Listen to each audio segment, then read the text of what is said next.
and then you can have and invite him into your life and say, okay, to take the wheel. It doesn't mean that you just sit back and sit back on the couch all day and watch television and expect just let God do everything. No, I mean, obviously do stuff, but don't do stuff to earn God's favor. The favor's already there. God's anger and all, and his hatred towards your sinful nature and all that stuff, it was taken out on Christ at the cross. For those who are in Christ, there's no condemnation. You don't have to ever feel condemned as long as you're not willfully. Now, if you're willfully sinning, that, I mean, really. But if like you're using his grace as an excuse, you probably shouldn't do that. You should probably, like, I don't know, apologize to God and have a change of mind or something. Definitely. But I mean, you can struggle with sin. That's no problem, as long as it's a legitimate struggle and you're seeking God on it, and you're saying, hey, look, like every day, seek and pray without ceasing. And just keep your faith in that, and just understand whatever you're going through is already a done deal. It's already been done. It's already been defeated. It's already done.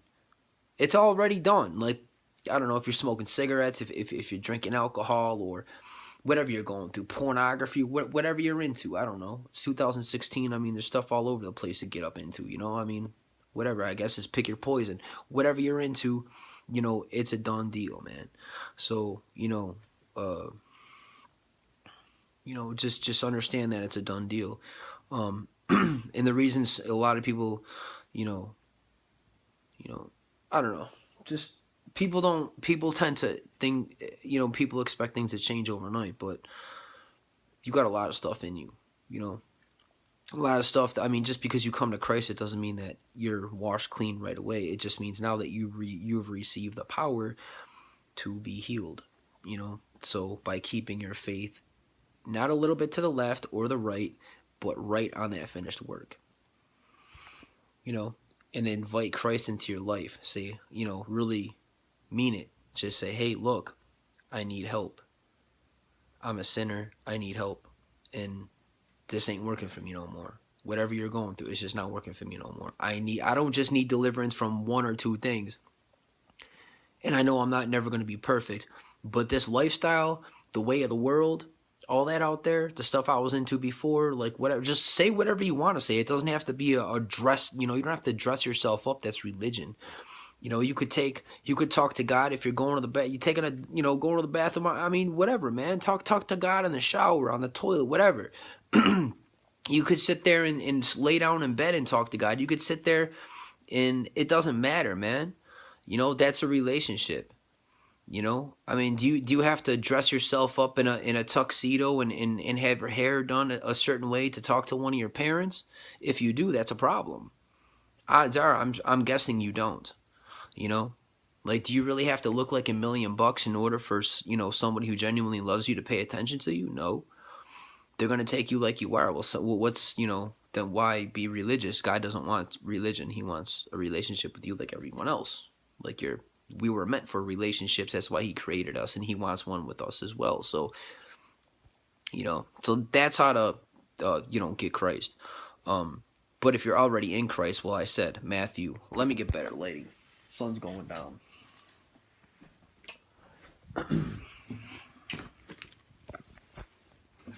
It's a little bit better there. Now I'm by the window, but you know, so yeah, I just I really want to because I know videos like this can make somebody feel better around these kind of on days like this, you know.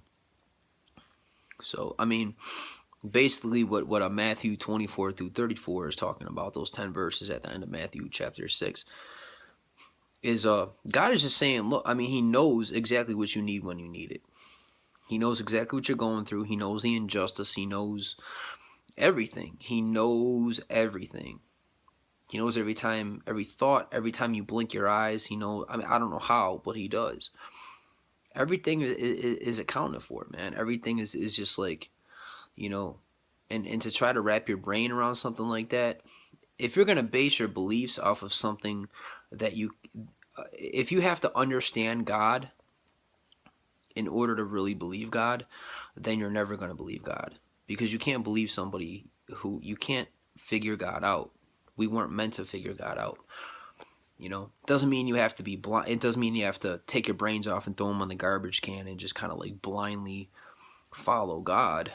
It doesn't mean that. I mean, there's a lot of explanations out there that talk about who God is, but there's also things that God, you know, just is probably not going to tell you, you know?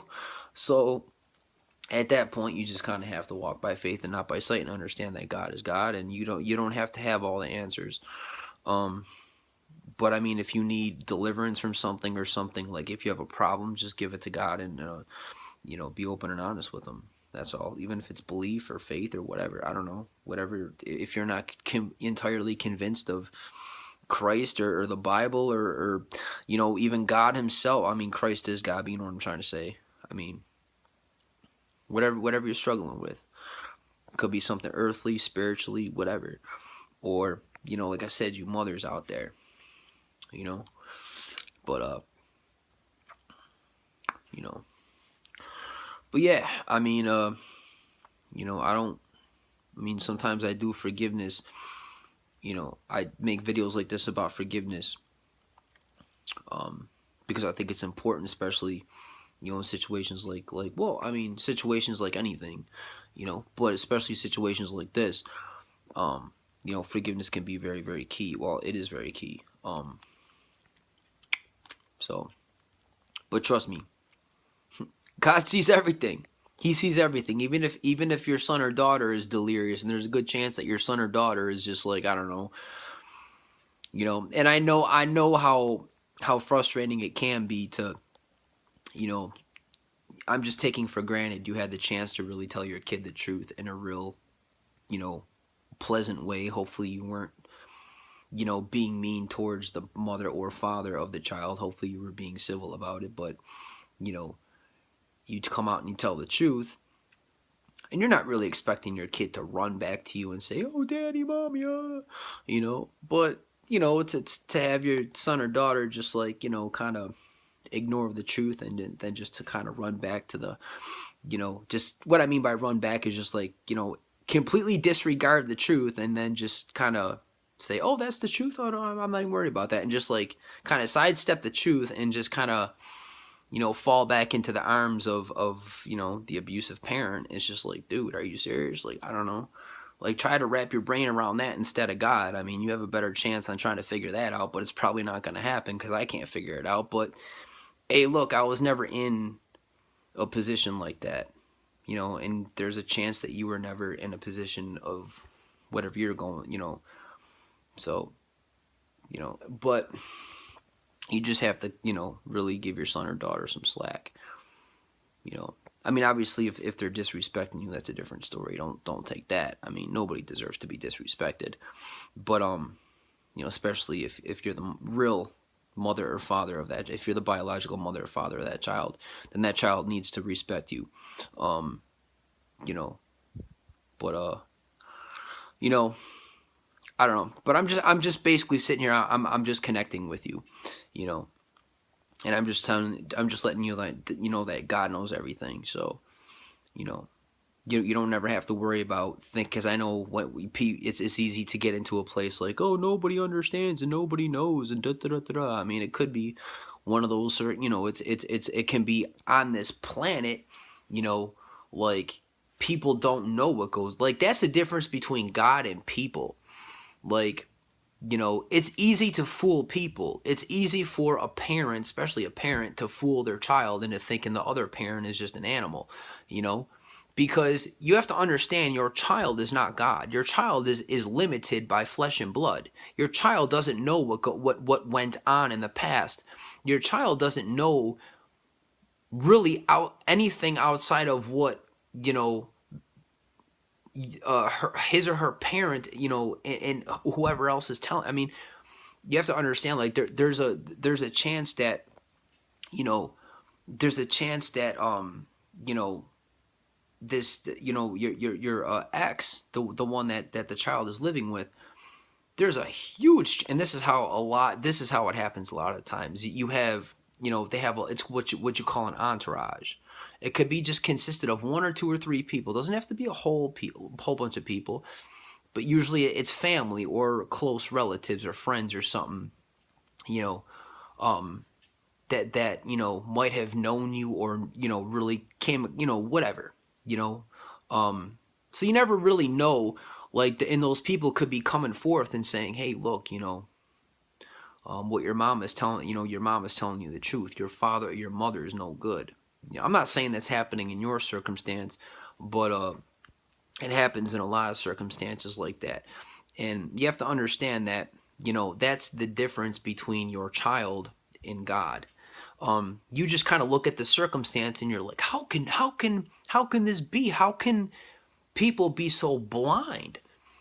Because people are limited. People don't know. People can't see, like, through walls, and people can't see, like, into the future, and, like, people can't do that.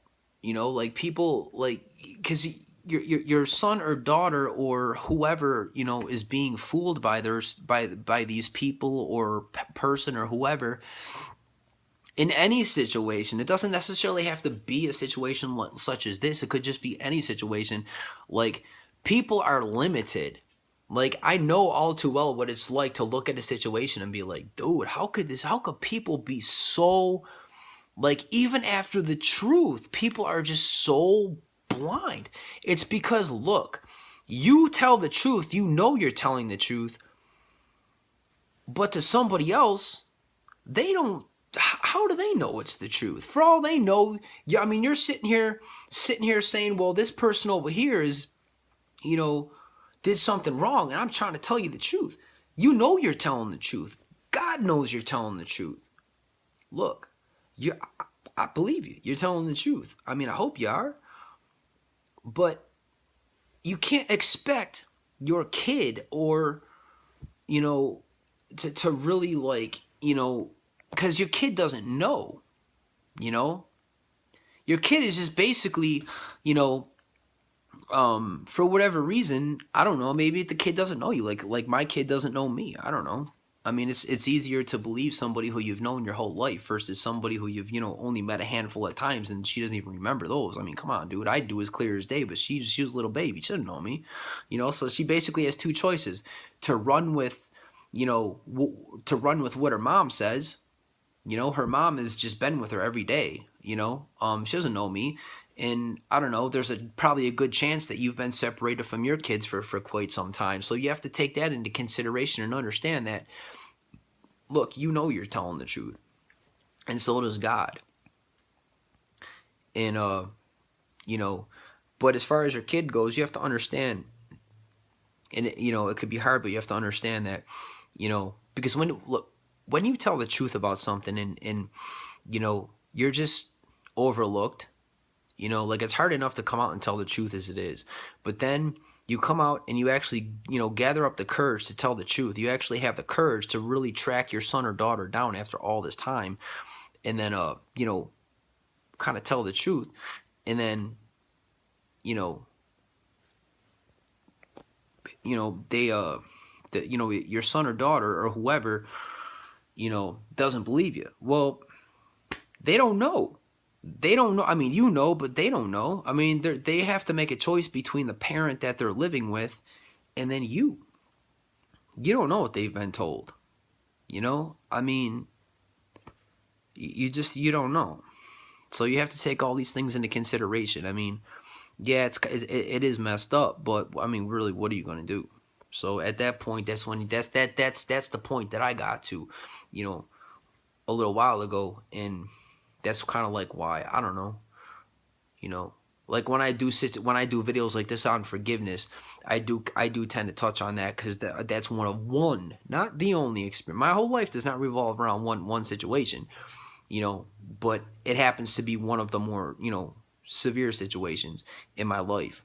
But, I use that as an example when I do videos for forgiveness. But, so, but I know all too well what that is like. I really, really do. And it could be very, hurtful, and it could be frustrating. especially because, like, dude, I'm telling the truth. Like, I have no reason to lie about this. And like, you know,